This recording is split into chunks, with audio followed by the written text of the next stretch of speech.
आज हम आपको जैव प्रक्रम में जो यूनिट लेकर चल रहे हैं वो है उत्सर्जन।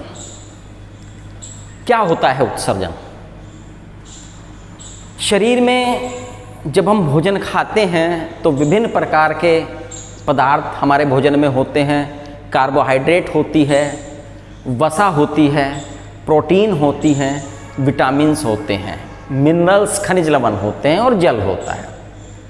इनमें जो प्रोटीन है वो नाइट्रोजन युक्त होते हैं, यानी नाइट्रोजन उनमें होती है। प्रोटीन आप जैसा कि जानते हैं एमिनो अम्ल के बने होते हैं, और जब प्रोटीन का उपापचय होता है हमारे शरीर के भीतर तो उसमें कुछ ऐसे पदार्थ बन जाते हैं जो हमारे शरीर के लिए हानिकारक होते हैं, विषैले पदार्थ होते हैं।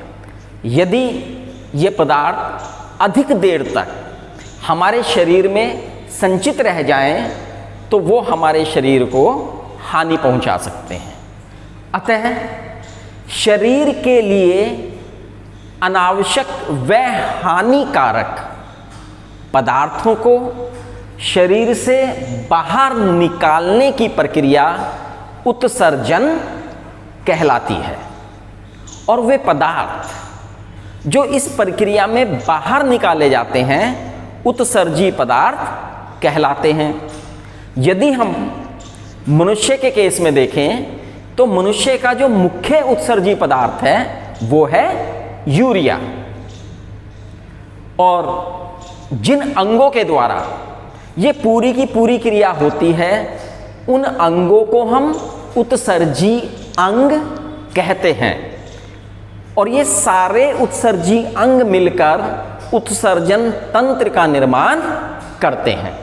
यदि हम मनुष्य के उत्सर्जी अंग की बात करें तो मनुष्य के मुख्य उत्सर्जी अंग एक जोड़ी वृक्क होते हैं।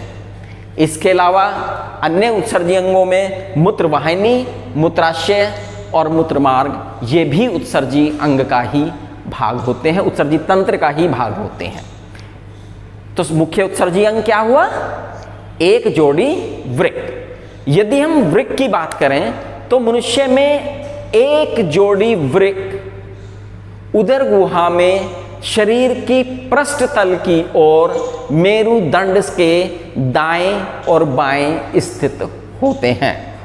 प्रत्येक वृक्क आप देख रहे हैं इसके आकार को, गहरे लाल या भूरे रंग का, सेम के बीज के आकार का, जैसे सेम का बीज होता है ना, राजमा सेम उनकी आकृति होती है, उसके आकार की संरचना होती है। ये लगभग 10 सेंटीमीटर लंबी और 5 से 6 सेंटीमीटर चौड़ी और 2.5 सेंटीमीटर मोटी एक संरचना होती है, जिसका वजन लगभग 150 से 170 ग्राम के बीच में होता है।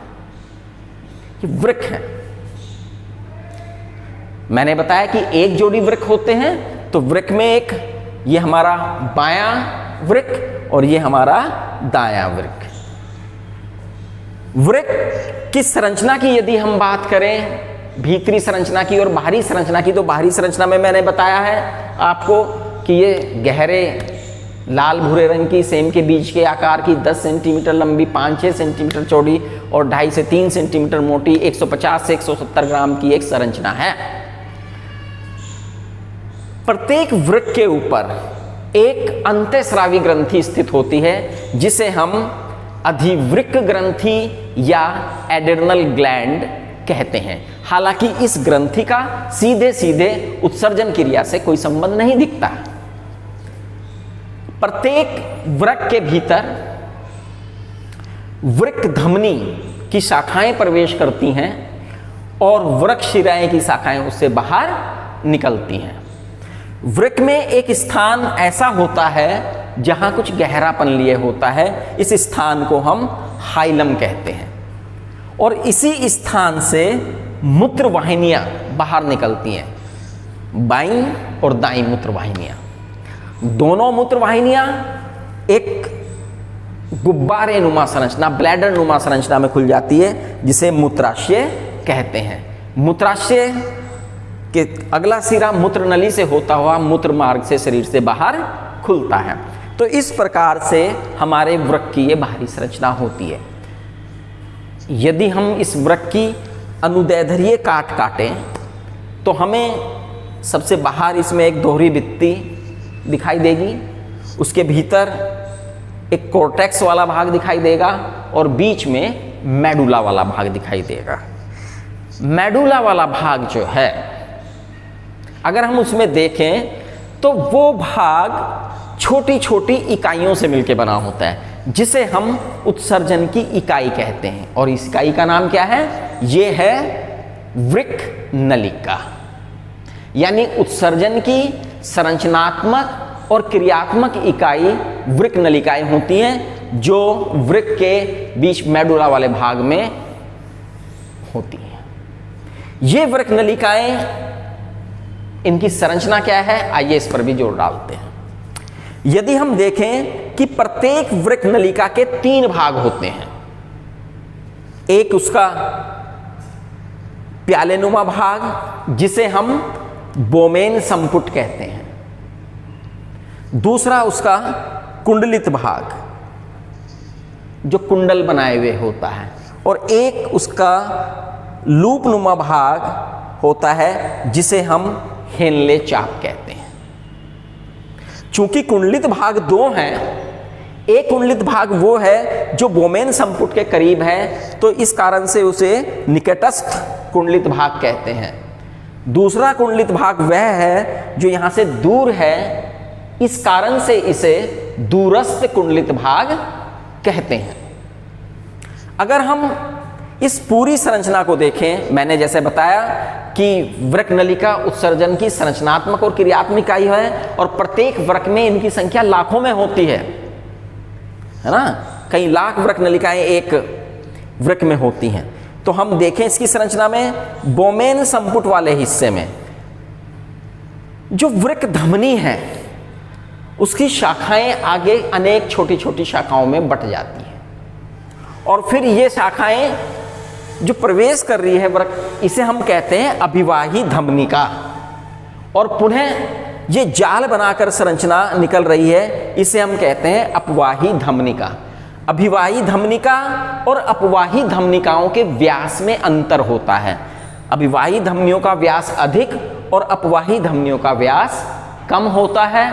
और इस प्रकार से ये जो गुच्छ बना लेते हैं, ये जो गुच्छा बन जाता है यहां पर केशिकाओं का, इसे हम कहते हैं केशिका गुच्छ। इसका नाम क्या है? केशिका गुच्छ। केशिका गुच्छ और बोमेन संपुट को यदि हम सम्मिलित रूप से नाम दें तो हम इसे कहेंगे ग्लोमेरुलस। क्या कहेंगे हम? ग्लोमेरुलस। उसके बाद धमनियां कुंडलित भाग में और हेनले चाप में भी अत्यधिक जालनुमा संरचना बना लेती हैं।